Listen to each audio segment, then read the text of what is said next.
Hello, you are listening to the Blue Monday podcast. This is a 3 times weekly audio show looking into the exciting happenings of Ipswich Town Football Club. My name is Benjamin Bloom and I'll be here each and every Friday for the Blue Monday preview show with a special guest to get their insider view on the next opponents for Ipswich Town. Louis, before we start, quick bit of housekeeping. So, there's no normal podcast today. There was no preview show as well, so this is a bonus preview show. If you want your fix of Dave, he's going to be here on Wednesday with Statman. So filling Dave's big shoes, and some would say big mouth, representing Sheffield Wednesday. He is a podcaster, blogger, frequently published writer. Please welcome Louis Shackshaft. Louis, how you doing? Hello, yeah, I'm good. How are you? I'm all right. Can you see any snow from your current vantage point? You know what? I'm based in Doncaster, and currently it's pretty much melted. But the consequences of that is fog. I can't see the house opposite me. So there is snow, but you just can't see it through the fog.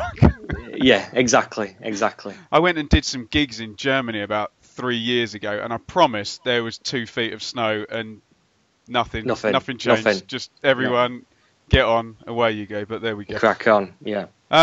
Let's play first, so I don't piss off all the Sheffield Wednesday fans. Let's play Sheffield Wednesday correct pronunciation. Right. Carvalhal, yes? Yep. Pelopessi. I'm still struggling with that one myself, but yeah, let's go with Pelopessi. And you're going to give me the man... Lehukai? Yeah, it's a silent H essentially. So yeah, Jos Luhukai. That's how I say it anyway. I could be wrong, but that's how I say it. One more time, sorry.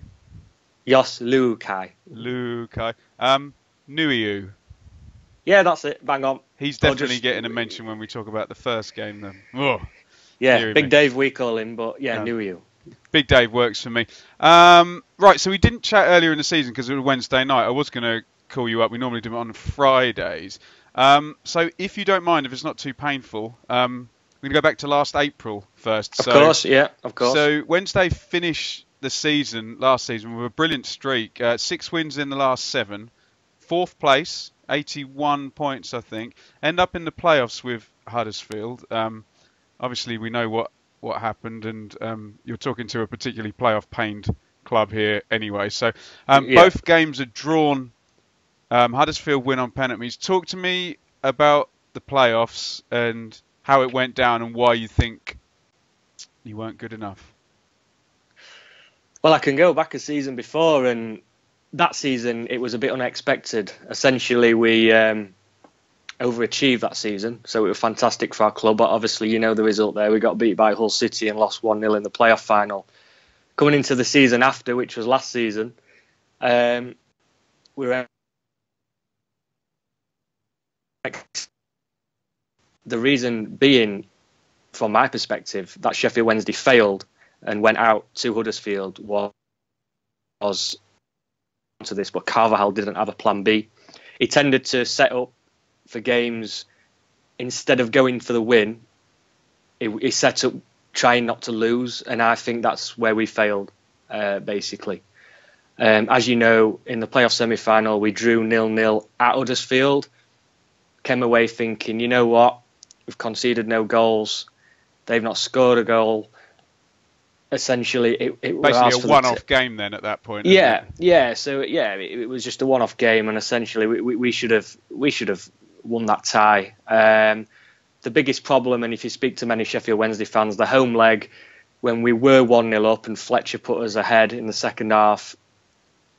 We sat back. We allowed Huddersfield to come at us when possibly we should have gone for that second goal. We should have kept going forward. He took Fletcher off, which was everyone thought it was crazy at the time because obviously he's a front man. He can hold up the ball. We can play off him. And, 20 minutes later, Huddersfield got the goal, and rightly so. I'm not taking anything away from them. Huddersfield deserved to win over the 2 legs. And obviously, we know what happened there. They got to the promised land. They got to the Premier League, and it's frustrating because I think we are on paper we are a better team and we should have done better. But you can't take anything away from them. Yeah, we we didn't have a plan B, and they quite rightly deserve to go up. Probably more of that no plan B stuff coming later in this conversation, isn't there? Yes, yes. So the new season starts. The deal for Rhodes gets concluded, and Van Aken, Pelopessi, and Boyd join as well. No really big sales out, although there was this sense that you were kind of moving on from Foresty area and that kind of it was talked about. Only really Winnall looks like a big loss. Winnall destroyed us for Derby at Portman Road. So you're looking at it from the outside, and it's okay. Playoff final 1 year, fourth the next year. I guess the idea is top 2 before the first game kicks off. Yes. Exactly. Yeah. I mean, beginning of the season, I wasn't by all means saying Sheffield Wednesday were favourites to go up this season. But like you've talked about, we've not sold any players. We've kept all the players that have performed the last couple of years.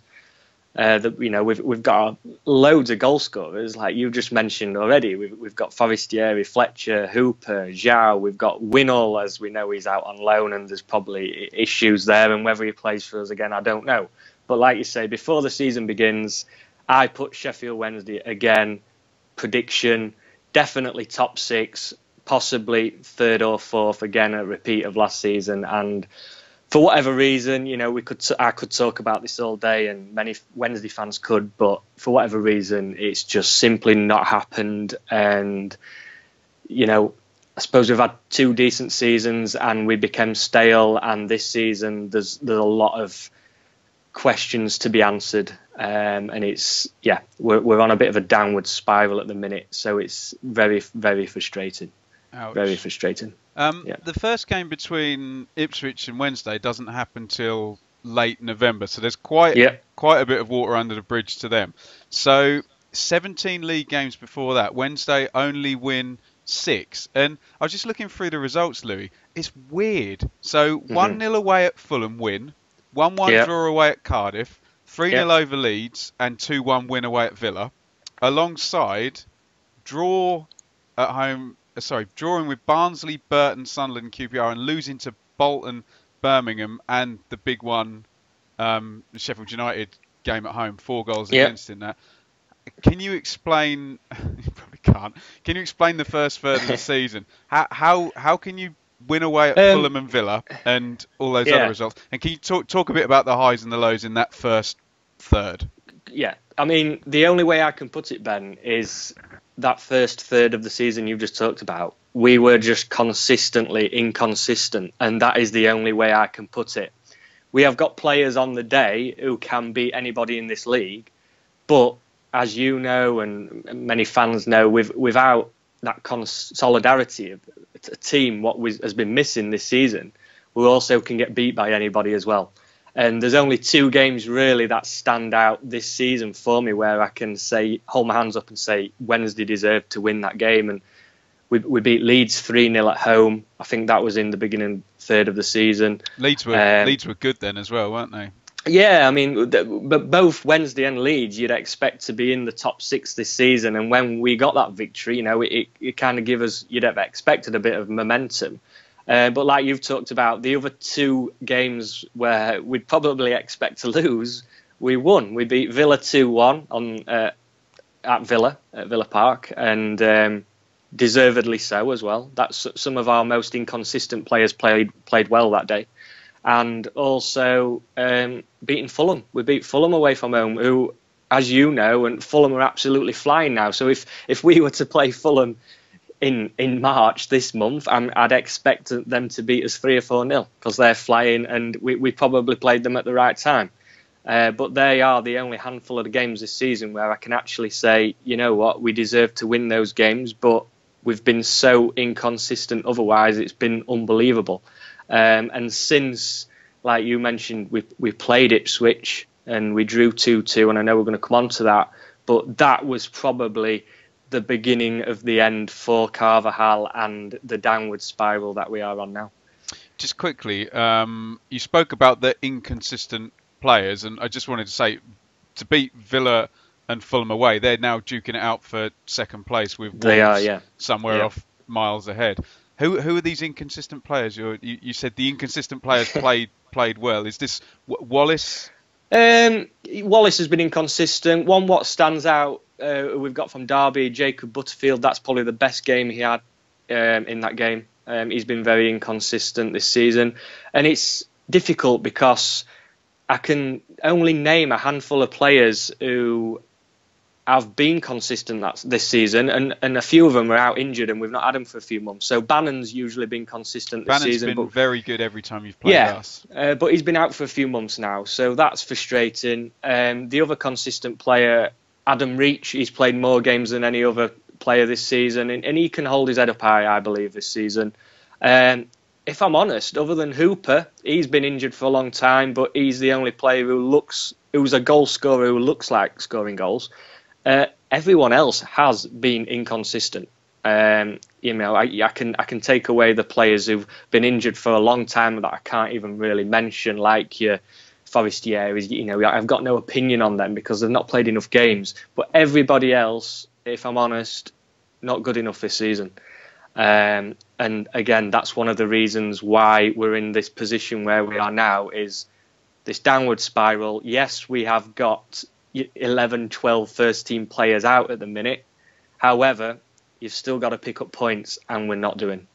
Wow. So, So we get to the first game, November the 22nd. I would say this is the most heartbreaking game of the season for Ipswich, but I don't know if you're aware what happened at Norwich, where we took the lead on 89 and conceded a goal on 95. It certainly rings a bell, that, Ben, yes. So that has superseded this one as the most irritating game of the season. So my memory of this was on Sky as well, wasn't it? Memory of this, Louis, is Louvens nearly kills McGoldrick and stops him having children ever again after about 5 minutes. 0-0 at half time. Garner gives Ipswich the lead in the second half. Ridiculous.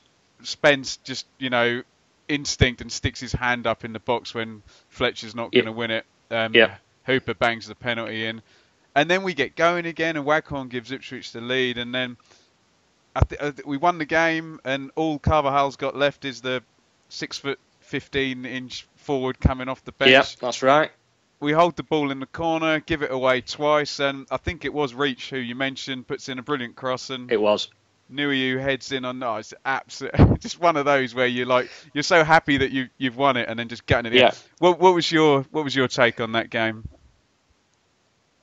You know what? It was a strange game. Firstly, you mentioned there, Ben, it was on Sky, and every time we've been on Sky this season, we've not performed, and it was another game where, if I'm honest, if any team deserved to win, it was Ipswich Town. You created all the chances. I know we managed to score 2 goals, but I think other than the goals we scored, we only had 1 shot on target other than that in that game.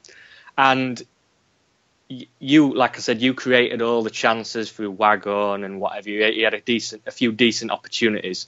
And I just remember watching it, and the goals that you scored take nothing away from Ipswich Town. You took advantage of those positions, but a few of the goals were our own mistakes. I remember Garner's first goal, and it was just abysmal defending by Tom Lees. It was from a corner or a cross, wasn't it? And he just didn't mark his man. He was left free, and that's when you went 1-0 up. Obviously, the penalty, we got a bit lucky there. Like you say, he stuck his hand up. Yes, it's hit his arm, and I believe Fletcher was just about to pounce on that, and we managed to score that goal through Hooper, which brought us back into the game. Whether that were deserved, probably not. However, with 30 minutes left, and then you managed to take advantage of our misfortune again, because we simply couldn't defend again. You went forward, you had a few opportunities. I think at one point, was it Sears who actually went round our keeper? Oh, God, I'd forgotten about it. Sears got absolute pelters after that game, yeah. But then you're right, yeah. And he went round our keeper. We managed to obviously clear the ball, but I think, was it maybe even literally 30 seconds later, that's when you went on to score Waghorn's goal, I believe. And not only did Waghorn score, that header was unbelievable. Great goal, wasn't it? Yeah, it was a cracking header. And strangely enough, little stat for you, I like my stats, but that was the first headed goal we'd conceded all season. Really? Yeah. 17 games in? Yes, it Fair was the dues first, to your centre-backs then, hey? Yeah, I know, but not so now. We've conceded plenty since then. Okay. But yeah, that was the first goal we conceded from, you scored a header, and that was the first one we conceded all season. And then the highlight for me was it became a bit of a laughable game for Sheffield Wednesday fans because obviously you discussed there, Ben. Nuhiu came on off the bench, and was it the 93rd minute, maybe fourth? Yeah, literally. Louis, they kicked off, yeah, and then the ref blew the whistle. It was the last kick. Yeah, and Nuhiu at that point had not scored. I could be wrong, but it was about 46 games since he previously, previously scored. I mean, a lot of those games are from the bench. You know, he comes on and finishes games with 15, 20 minutes to go, and he's played more recently and he's scored a handful of goals. But at the time, it became a bit of a joke for Wednesday fans because Nuhiu came on, and it was a bit. I mean, one guy on Twitter actually said, if Nuhiu comes on and scores the equalising goal or the winner, I'll get his name tattooed on his backside. And it was one of them games where he finally came on and did it. So that was more of the highlight for me and Wednesdayites, was the fact that it was actually Nuhiu who got the equaliser, and it became a bit of a joke on social media. So they're the main things for me, what sticks out, to be honest. But ultimately, I think, like I said, if anyone deserved to win, we definitely stole a point off you that day. You should have took advantage more so of and beat us. Unfortunately, that's what a middle of the table team does. They don't see. That's why they're in the middle and not at the top. I mean, I appreciate your kind of praise of us. I always think it's a competition, and it was 2-2, and it doesn't matter whether it's the 74th minute or the 94th minute, and we just. And obviously we've done it again since, but very frustrating because that was, you look at things, and if that would have been, I think we then went on a little run after that. It was like 3 wins in 4 as well, and we could have actually been in really nice form then. So you said about the Ipswich game being the beginning of the end for Carvajal. So you're 100% right about that. So that was the second in a run of 4 straight draws, which was then followed by 3 straight defeats. It was 7 without a win, the last of which was a 2-1 home defeat to Middlesbrough. Carvajal gets fired. I was actually at your game, which probably would have been the week before, against Wolves. You lost 1-0 at home to That's right, Wolves. Yeah, that was on TV as well. Yeah, I was at that game on the Friday. Were you in agreement with the decision at the time? Can you sum up his reign? And the only comment I would make from the outside is I watch Millwall play and I see a team of not very good players, and I watched Sheffield Wednesday under Carvajal and I saw a load of very good players, but not necessarily. Not they're the team. No, you've summed it up right there. I mean, if I'm honest, I got to a point where some fans were calling for Carvajal's head at the beginning of the season before a ball was kicked, because they looked at it as he was a failure because obviously we didn't get to the Premier League in the last 2 seasons, although I must admit he did do well getting to the playoffs, especially the first season, because like I said, it was unexpected. If I'm honest, as you know, we talk on the Championship pod now and again, and I kept saying as I was talking on that podcast that each month by month, I always said if we get to Christmas and we are not in the top 6, he had to go. And I'm not taking anything away from Carvajal because I like the guy, and I'm not going to say I wish him well because I don't care anymore whether he's successful or not. He's dead to me. Yeah, a little bit. I know he's managed to get an appointment in the Premier League, and so far so good for him, but I couldn't care less, if I'm honest. Yes, I thought it was time for him to go, and that's not taking away that I didn't think Carvajal was a good manager. I think he is, and he's potentially got the credibility to stay in the Premier League and be a good manager, but he'd been given 2.5 years at Wednesday, and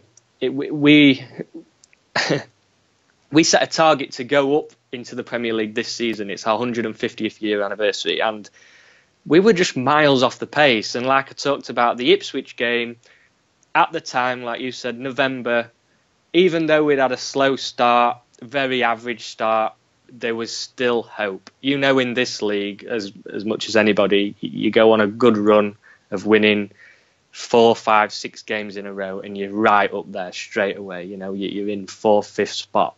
So we still had potential to do so, but then another month passed, and it got to Christmas, like we say, and yeah, I thought it was time for him to go, and the reason being, like I've said already, for me, Carvajal never had a plan B, and it's like we discussed in the playoff semi-final against Huddersfield.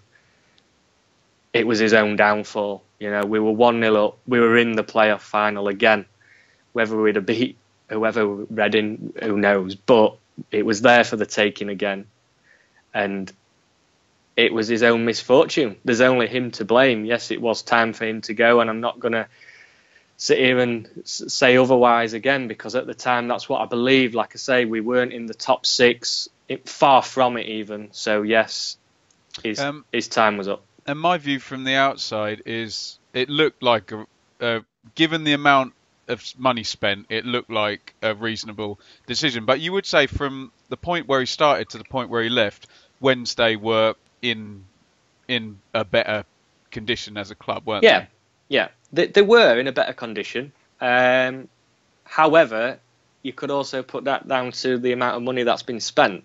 That's true. It's difficult to comprehend, because if you go back to the season before Carvajal came, Stuart Gray, we finished I think we finished 13th that season, and he'd only spent just over £2 million in his era, whereas Carvajal's come in and he's spent over £30 million, and not only has he spent the money, he's got some on paper again. I know we have to keep saying on paper, but on paper we've got probably one of the best strike forces in the league. We've got players such as Bannon and now Reach and Hutchinson and Louvens and Lees and Westwood in goal. And again, on paper, we should be right up there. And like you said earlier, it's not like we'd sold any of our best players. I know Forestieri were linked to leave, and maybe a couple of others, but Westwood was also. But we should have been right up there, and we're far from it, like I say. And yeah. 5th of January, Wednesday appoint 54-year-old Dutchman Josh Lukai as manager. Who on earth is this man? I'm quite well up on my football. I'd never heard of him. And were you happy with the appointment? Were there any other names? I always said any grey-haired, experienced Yorkshireman battering around. He gets linked with everybody, doesn't he? Old Mick, especially like you say, a Yorkshireman and coming to Sheffield. But no, if I'm honest, Lukai was another name I'd never heard of, and when he was being interviewed, everybody was asking the question, who is this guy? Everyone was turning to journalists who worked in Germany and asking the question. And could I say I'm happy with the appointment? At the time, I don't know, because I probably still don't even know enough about the guy. Like he's had one of the main reasons they appointed Lukai was he's had 3 promotions from, do they call it like Bundesliga 2? I think so, yeah. Yeah, he's had 3 James promotions. Vickers, yeah, that's what he told me. But 3 promotions in, I think it was 8 seasons, 3 different clubs as well. And so that's where his credentials are, that he can get teams from the second league up into the so-called Premier League. And the Dutch Neil Warnock. Exactly, yeah. Exactly. But as a manager, it's still a bit of a trial and error period for the guy, because like I say, we've still got 11, 12 players out injured. Everything now, providing, touch wood, we stay in this league, everything's riding on next season. That's when I'm going to judge the guy. I think it's still too soon. Like I say, am I happy with the appointment? I still can't say. I don't know. I always said that we'd probably get someone that was unheard of.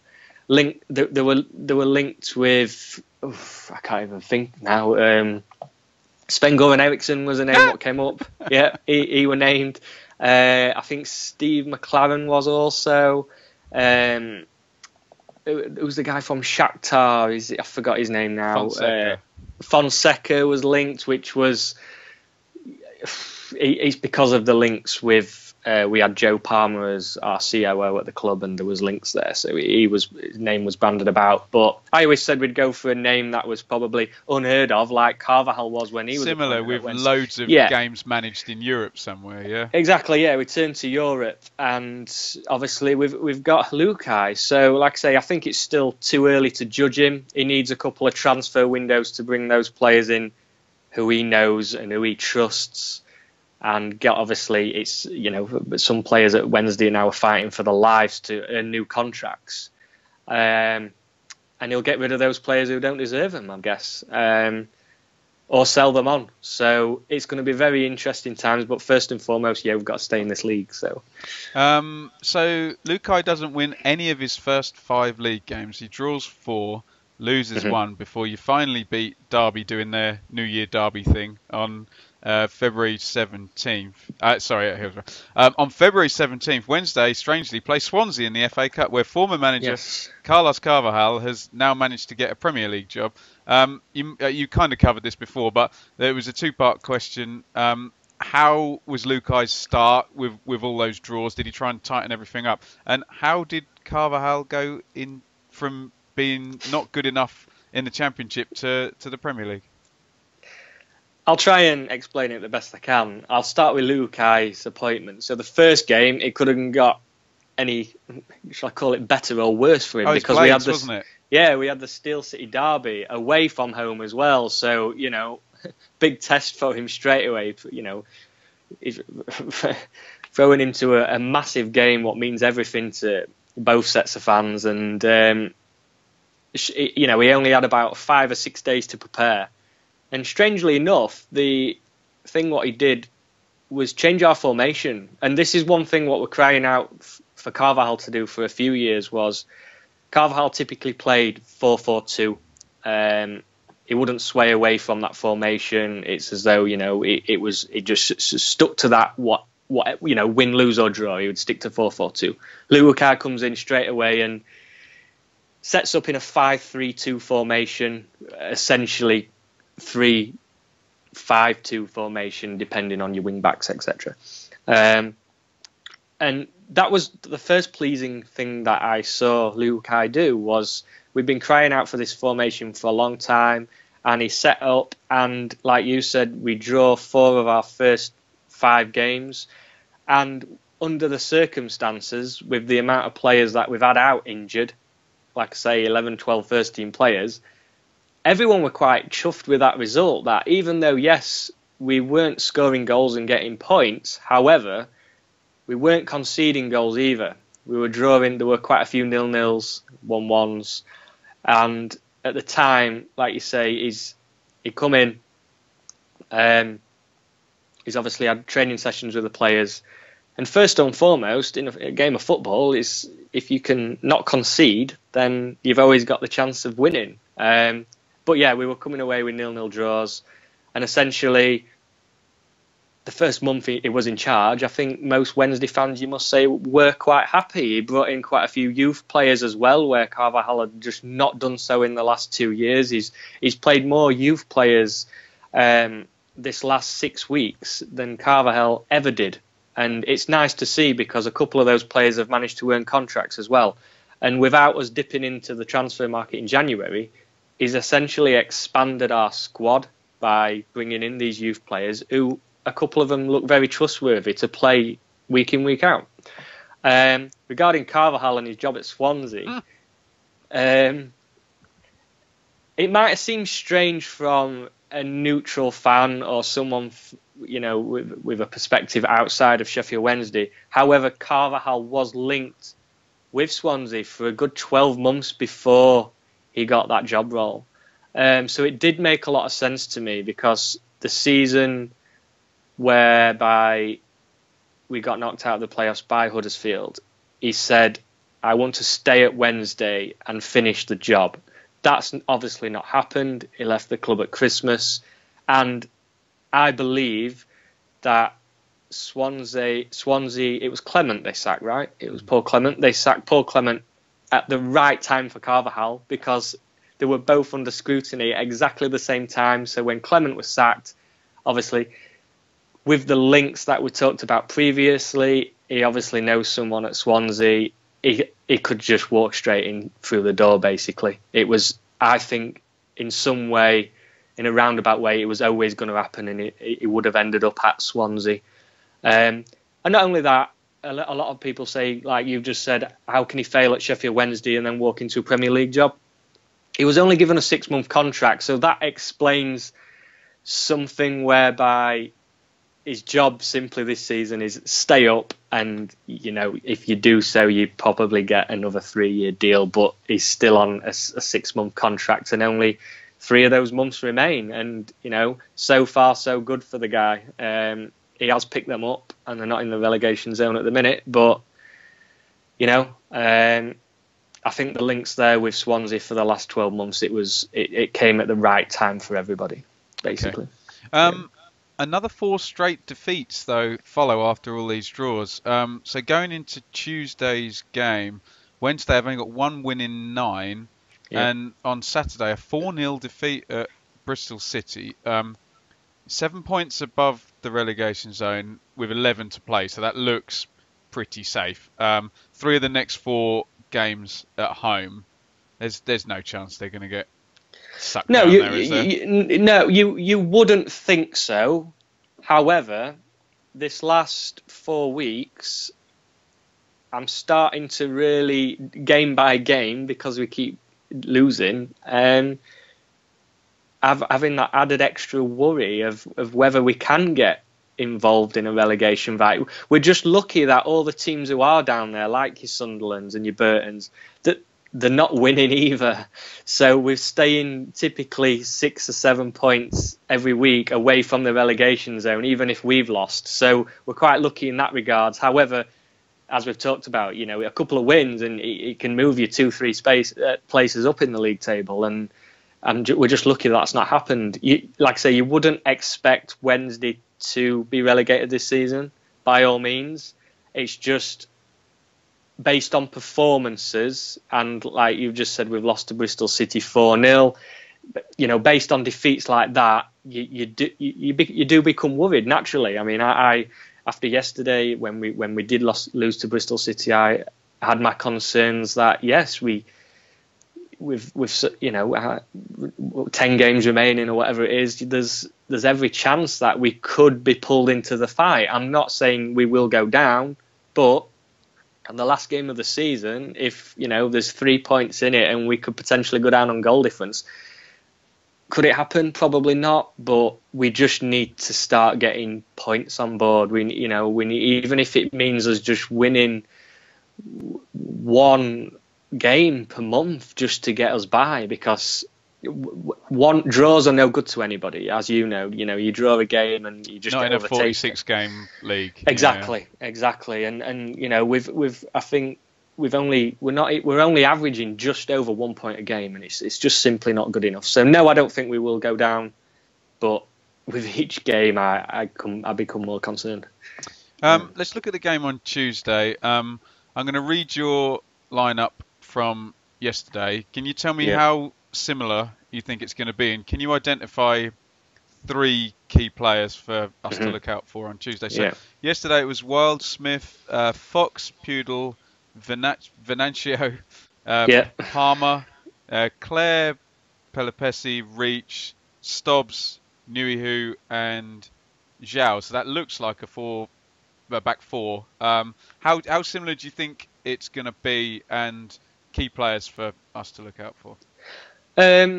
If I'm honest, regarding how he'll set up, he typically does stick to a 5-3-2. However, he has, like I said, because we're still in a period where he's trialling a lot of new formations, new players.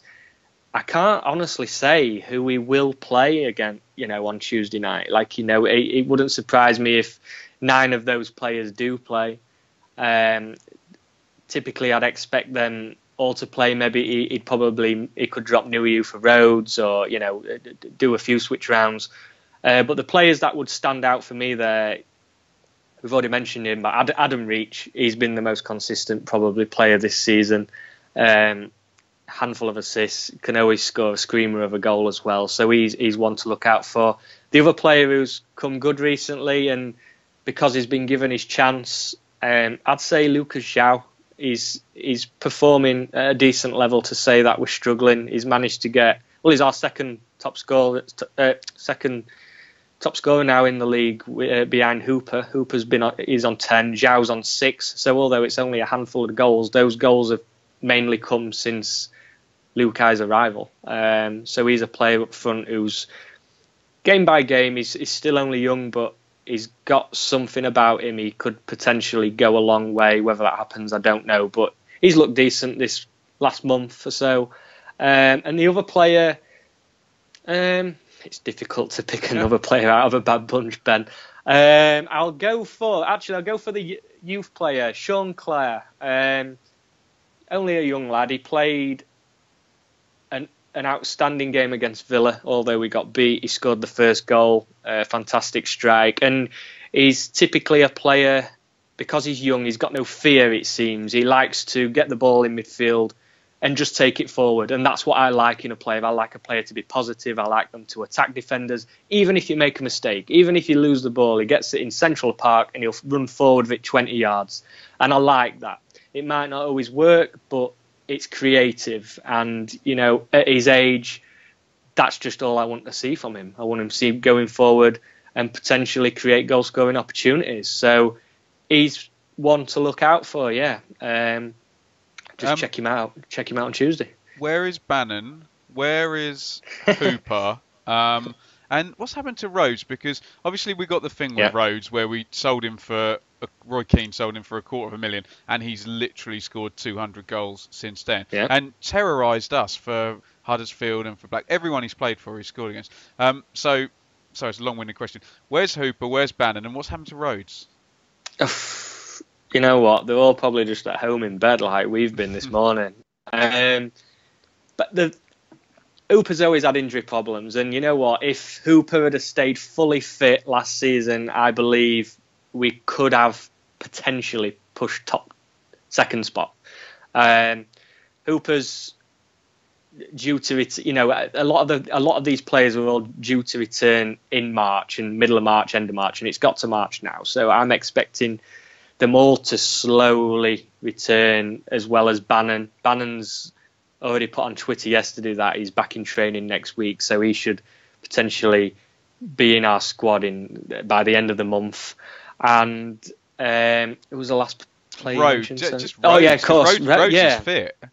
I mean, it's a strange one with Rhodes, because every Championship football fan can talk about Rhodes because they know what he's done, what he's capable of, but what he's not doing now. And if I'm honest, I don't really know what to put it down to. When we had Carvajal, everyone was saying, well, we're not playing to his strengths. We know he's got the ability. We know what, he's essentially he's a goal scorer. He's one of those players that you can go missing for 89 minutes and then he bag a goal. We want, give him one chance, it can find the back of the net, and that's the type of player Hooper's like, and that's why I love the guy, But with Rhodes, I don't know whether it's come down to more than that now. It seems as though it could be, it's obviously a confidence issue. You can talk about sports psychology all day, whether it's something linked with that, or whether again it's just a combination of everything. We're not playing to his strengths. Maybe we're not giving him the ball enough. I think one thing I've noticed with Wednesday, especially under Lukai, like I've already said, we put a lot of emphasis on defence, and we don't create enough chances. I mean, there's not many games go by now where we have more than 2 shots on goal, or not shots on goal, shots on target, sorry. And with Rhodes, he's just not getting the opportunities. I think we need to be getting the ball into the box a lot quicker. It's a shame this season that Wallace, who's obviously a winger, he's not been at his full potential, because this last 2 seasons, he's combined, he's got 8 goals, 8 assists. And this season, he seems a bit lackluster on the right, and that's frustrating because, like I said already, there's only really Adam Reach who can hold his head up high, who's essentially there to provide Rhodes with goals. So, I'm going to stick up for Rhodes a little and say it's also the players around him that aren't playing at the best and giving him these opportunities. However, Rhodes, when he's given, even if it's half an opportunity, half a chance, he needs to start finding the net and quick. Because we've paid a lot of money for the guy, and it's just so frustrating because we know we've got it in him. I think he's the stat out there that he's the Championship's leading scorer of all time. Like you said, he must be. I can remember him having at least 3 20-goal seasons. Exactly. Because the thing is, normally strikers that do that then move on to a higher club and don't play in the. And when he was at Middlesbrough, he seemed to be in a similar state at Middlesbrough. Even when we bought him, he wasn't scoring goals. So. Yeah, it's a strange one with Rhodes. I haven't got the answer. I wish I did, but I'm just as puzzled as every other fan out there that it's not working for him. And I want to stick by the guy. I want him to keep playing, and the only way he's going to improve is by giving him game time, and these opportunities. I'm just hoping when eventually we do get our creative players back, like Ibanez, that we can, when Lukai knows his best 11 or best 13, 14 players, that Rhodes is going to be one of them, and he just gets more opportunities, and that's done by the players around him. We'll see. Very good, very good. So how do you see it playing out on Tuesday then? It's a difficult one because I think at the minute, any team we play, Sheffield Wednesday are there for the taking. The only advantage that we've got is we're at home. I think if we were playing you away this time round, you'd beat us. Because we're at home, I expect Wednesday. We've got to start just going for the win. I don't even. It's all about the performance as well now, because the performances this last 3 weeks, we've been so poor. There's no desire, there's no commitment, there's nobody willing to take any risks, there's nobody, like I said, running 30, 40 yards with the ball at the pace. We need somebody, we need them all to do that. We need them all to essentially just give themselves a kick up the backside and find that fire in the belly. So I honestly think that, like I say, we're there for the taking, and I think Ipswich should come, with the heads held high. They're above us in the league by a good. How many points is it, Ben? Are you about 12, 15 points above us? I've got no idea. The only thing I pay attention to is Norwich, so we won above Norwich. that's what it's come to now this season. Yeah. That is the only objective left. But going back to what you were saying, Louis, that. I mean, you give me some confidence when you say they're there for the taking, and there is the obvious issue that Ipswich have had. It's going to be 10 days as opposed to Wednesday. Yes. Probably had a crappy journey to Bristol on Friday and have played a game. And Bristol City do give you the runaround, don't they? They're very, very. They did, yeah. They did at the weekend, yeah. Very quick team.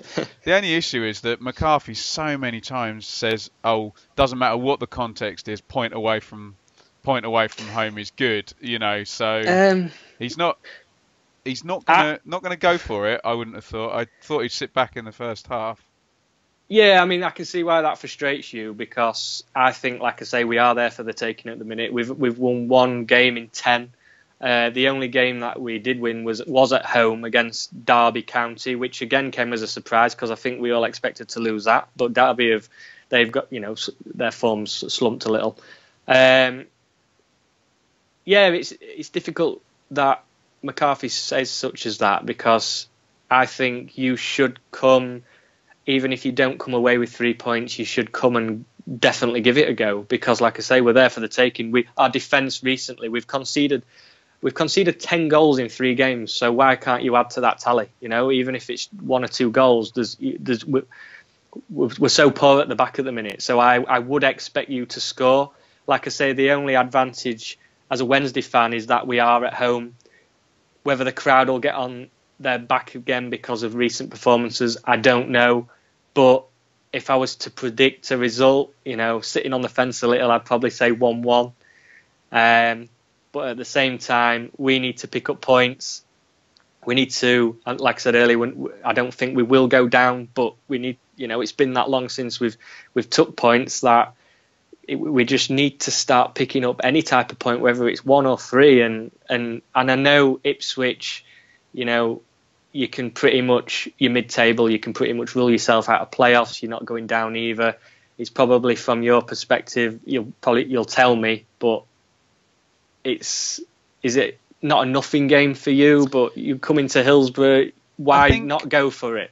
Yeah, I think the postponement of the whole game makes quite a big difference, because we were talking, he's done a lot of the time when it's gone Saturday, Tuesday, Saturday, and the away game's been the midweek game. You would have seen, I think he would have gone for it against Hull with all his top players, and then you would have seen quite maybe 4 or 5 changes for the Tuesday game, which would have put you, I would have thought, stronger favourites. I think now we've got Tuesday, Saturday, and this is the first one and the biggest break, because obviously you've got the 4 days. So I think you'll actually see a stronger team than you would have if the postponement hadn't happened. But never say never with Mick. He never ceases to surprise me. So right, have you still got some time to do some questions, Louis? Yeah, that's fine, no problem. Right, this is Jack Slarder at McLean. Jack, 2 chances at the playoffs, a lot of money spent. Do you think you are now on a downward spiral, and could end up in League One? We're on a downward spiral. I agree with that. Yes, like I say, we've only won 1 in 10. League One, I'm 99% certain we won't go down. However, there's that little, like I said earlier, there's that little bit in me as game by game. If it gets to Tuesday and Ipswich come and take the points again, that adds to my worry. It's just difficult, because not only are we not getting results, the performances aren't there either. And at least if the performances were there, you'd expect to start picking up points soon, whether it's in a couple of games' time. And no, I don't think we will go down to League One. However, if we finished 20th this season, it wouldn't surprise me. And like I said, everything's going to just ride on next season now. And if you speak to any Wednesday fan, we want this season to be over. We had a bit of a lifeline with the cup against Swansea. It's nothing major to shout about, but we got to the 5th round, we got Swansea at home, and again we were expecting, we'd got nothing to lose. Why not try and beat Swansea and give something for us to at least shout a little bit about? And that was a poor performance again. Didn't expect to win, and it's frustrating even more so because Swansea wasn't great either. And it seems similar with every game that we play at the minute. Let's go to the next one. Oliver Friston. I've heard a lot recently about big clubs, quote, does Sheffield Wednesday deserve a place in the Premier League based on their history, catchment area, average attendance, etc.? And do Ipswich also fall into this category? Tread carefully. Well, the easy answer is just to say yes. But I try and be realistic as a fan and look at both sides of the table. And I was born in 1986, so I look at teams like Sheffield Wednesday, Ipswich, QPR, Coventry, Leeds United, Nottingham Forest, Villa. In my head, they're all Premier League clubs. However, I'm a firm believer in, you look at the league table and the league table doesn't lie, so everyone deserves to be where they are, whether that's, with Sheffield Wednesday, we are where we are because when we were relegated in 2000, we made bad business. We brought in the wrong players, wrong managers, and everything fell apart. We went down to League One. We've managed to, claw our way back up and find some stability. And like I say, the league table doesn't lie. Wednesday are where they deserve to be, and don't hold it against me. But I'd say the same about Ipswich as I would every other club. Every club wants a billionaire owner to come in and buy the club out. And this day and age, I think it seems like that's the only way out. But yes, in my head, Ipswich Town again. I've like big history, big club. In my head, being born in '86, when I was a young lad, I've always seen Ipswich Town as a Premier League club as well. But it's difficult because your teams like your West Broms and your Stokes and your Burnleys, who are all in the Premier League now, where we've made bad decisions, they've made good ones, it seems, and that's what's more annoying than anything. So, yeah. No, good answer. Jose, ITFC. Sheffield Wednesday have been recently defeated at Bristol with a 4-0. What should we expect from the game? Do you think we will get the 3 points? Does an away point is always a good point work for this game? I know I've touched on that a bit, but I think, Ipswich, there's no reason why you can't come and get the 3 points. Even if you draw or lose trying, there's no reason why you can't come and score goals, especially with players like Garner and Waghorn, who've got 10 goals each this season, and then you've got McGoldrick, who can score and grab assists. There's just no reason whatsoever why you can't come and give it a go. Regarding the away point, it's difficult in this league to sum up the away point, because if I was, let's talk about Swansea as I have done, if I was Swansea City playing against Manchester United and I went away and took a point from that game, I'd be over the moon. But in this league, I think Mick McCarthy's a bit naive to believe that a point away from home is always good, because a point in the Championship gets you nowhere. I'd rather, how can I put this, over the course of 15 games, you're better off winning 7 and losing 8 than you are winning 5, drawing 5 and losing 5. You'd still be better off points tally-wise losing 8 of those games than you would drawing. So for me, I understand when sometimes you play away from home, you come away thinking, yeah, a point away at a big club is good. But when you're playing a team like Sheffield Wednesday at the minute, who haven't won, they've only won 1 game in 10, or 1 game in the new year in the league, I think that a point would be okay, but there's no reason why you can't take all 3. Phil Bohr, why are they so much worse this season than last? Have things improved since the new manager came in? It's difficult to answer. I mean, I believe that I think I mentioned it earlier, that we became stale this season.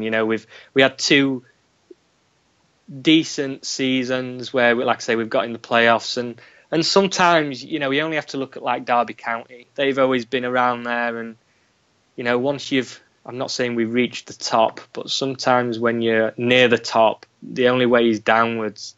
And now we're down there, I'm hoping that the only way is up. So we, like I say, we became stale under Carvajal. He never had a plan B. The fans got sick of it. We've had injuries galore, and although that's not an excuse, it's still 11 against 11 every game that you play.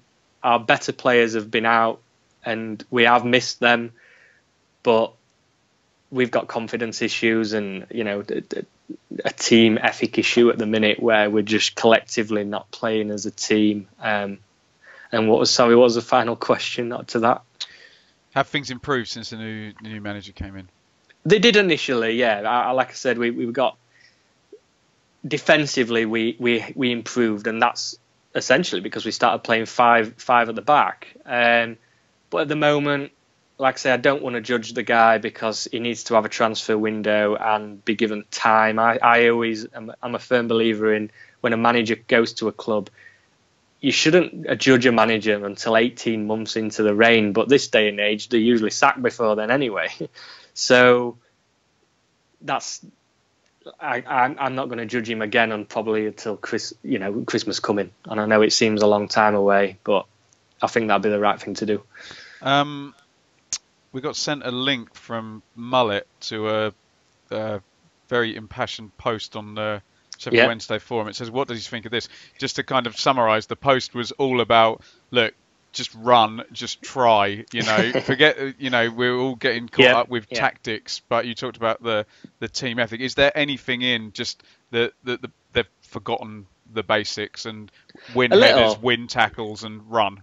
Yeah, I mean, the post, I read through it, and it might have come across a bit of a long-winded and stating the obvious. However, it made a lot of sense to me, because all that Wednesday fans are wanting at the minute is when they walk out onto the field, those 11 players, even if they lose, we want them to go out and give it their all. That's all we want, And when you don't see that, and when you see a player, I'm not naming names, but when you see a player not giving it everything, like I say, you just want them to be at their best. You want them to give just every time they're on the ball, and that full 90 minutes, attack the players that they're up against, work as a team, and essentially what the post was saying was, just while you're out there, just give it everything you've got, and there's no reason, and that's, as fans, when I go to Hillsborough, that's all you want to see. I mean, a recent game when we lost to Aston Villa, we lost 4-2, and although yes, they took advantage of our defensive lapses and they scored 4 goals, the performance was actually there. It was one of the games this season where I actually walked away and we were defeated, but I came away saying, you know what, they played quite well. They actually created a lot of opportunities. We hit the post twice, and then on another day we'd have won 4-2. And I'm not taking anything away from Aston Villa when I say that, but that post, what the guys put on there, what I've read through, yeah, it means a lot, because he just wants to see that passion and resilience in the squad and the players, and as a fan, that's all I expect as well. Jules, how does he think Sheffield Wednesday will set up to counter Mick's 3 at the back? Well, you've said that there's quite a high likelihood you'll play 3 at the back anyway, and Mick loves it when the two teams are set up exactly the same, and then he can make game. Yeah, he can make the difference then. But do you think it will be 3 at the back again? I do, yeah. I think he'll play 3 centre backs, and like I said, it might end up being like a game of chess, this one, then, because it's strange, because sometimes you hear a team, you know what their formation's going to be, and you change your formation to try and counteract theirs. However, I'm a believer in, we should play to our strengths. You shouldn't be looking to, stop their strengths. Let's play to ours. We're at home. We've got the home advantage. Let's go out and do what we do best, which at the minute it's not a lot, but in training, our manager obviously sees what our strengths are, and we should go out and perform to those strengths. So yeah, it's like, that's one of the reasons why he's mentioned there playing 3 at the back. I believe we will do, and you will do, and that's one of the reasons I've predicted a 1-1 draw, is because I can see it being a tight game with few chances, and I believe at this moment in time, maybe both teams would quite happily take a point, to be honest. Yeah, and I was going to add, when you talk about the away point thing, the away point thing only works if you then have 3 at home to add with it, 2 points per game. So it's all about the context, isn't it? That's exactly right. If you're winning your home games, then by all means draw your away games. But at the minute, we're not winning our own games either. So last one, Matt Taylor. When Carvajal was in charge of Wednesday, did he come out with as many sound bites as he now does at Swansea? And did Wednesday fans want him out before he got sacked? Maybe a good case of careful what you wish for. Yeah, that's been said a lot. And like you say, the sound bites. Yeah, I think it got a bit tedious as a Wednesday fan. It comes across quite funny now, and when it began in his reign at Hillsborough, it was funny then as well. But it's not funny when you're not performing. No. It's okay saying those things when things are good, but when they're bad, I mean, you all remember the £20 note episode, I'm sure. No, go on. Do you not remember that? Where he was under a bit of scrutiny, and I can't remember who we'd got beat by, but he basically was questioned about his team and the way they were performing, and he got a £20 note out, and he was basically saying, this is the value of my team, and even if you scrunch it up and smack it on the table, it's still worth the same value. Pure partridge. Exactly. And he at that point, that's when a lot of fans were saying, he's lost what it now. What are you talking about? Yeah. Exactly, and like I say, it's quite funny when you're winning and you're picking up points and you're performing and you're at the top of the league or near the top of the league. But when it's not going your way, then it does become tedious, and it will probably become tedious for Swansea fans as well. So I can't remember the other questions on that. Sorry. Oh, don't worry. I think you've covered it.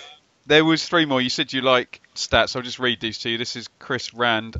Yeah. Apparently, so according to sportsclubstats.com, modelling the possible outcomes of every remaining match using 13 million possible endings, Ipswich to get to the playoffs, a 1.5% chance, and Sheffield Wednesday 1.7% chance. Relegation, Ipswich to end up in the bottom 3, 0.00015%. Sheffield Wednesday, 1 in 52 chance of being relegated. Pretty good odds. Possible playoffs, unlikely. Oh, I can't even understand these stats. Mathematical relegation safety, likelihood of staying up. Ipswich have a 42% chance, Wednesday have a 37% chance. Chris says, make of that what you will or ignore. But it's not really a question there, but the stats say that both teams are going to end up in the middle. I mean, to be honest, I know it mentioned there about the playoff chances of Wednesday getting in the playoffs or getting promoted, and it said I think it was 1.7 million. For me, it's 1 in 10 million at the minute. And regarding relegation, 1 in 52 chance, that probably puts it perfectly from my view. Is I said that there's a 99% chance I believe that we won't go down, but there's just that. He said it essentially the same way. 1 in 52 chance we will go down. That is the worry.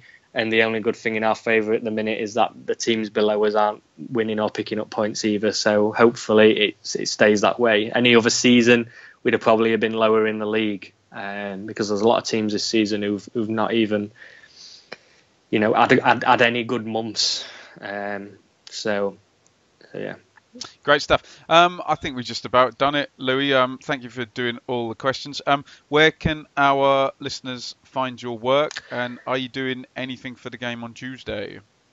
Yes. So, firstly, you can find me on Twitter. It's just my name @LouisShackshaft, or you can visit my website louisshackshaft.com. All my work, I generally do a lot of blogging and articles, as you know, Ben, and I'll probably do just a pre-match preview of the game on Tuesday, so you can check that out on my website. Yeah, great stuff. Obviously, if you've got this far, you've probably already subscribed, but please subscribe to the Blue Monday podcast on Acast, Apple Podcast, 5-star review, comment, nice things, all that gubbins. If you're watching on YouTube, thank you so much. Give us a thumbs up and a subscribe. Here, Twitter @Blue Monday ITFC, where you can buy T-shirts, support the podcast, and you can follow me @Benjamin Bloom. Dave is @DavidDiamond3, Statman is @ChompX3, and Richard is @IpsRich. Normal podcast will be resumed, assuming there's no beast from the east or whatever ridiculous thing they call in the snow nowadays. So Statman and Dave will be here on Wednesday. We'll have a preview show on Friday for Sheffield United. I can't remember all the games now. And then Dave will be back with me on Sunday. And then hopefully we'll get the whole preview that we had planned the following Tuesday. Louis, you can have the last word, and then I'm going to hang the call up. Yeah, no problem. Obviously, we'll chat once the results finished on Tuesday. And I'm not going to wish you good luck because we need the points. Nobody ever does. Louis, thank you so much. Everyone go and give him a follow on Twitter, and we'll see you on Tuesday.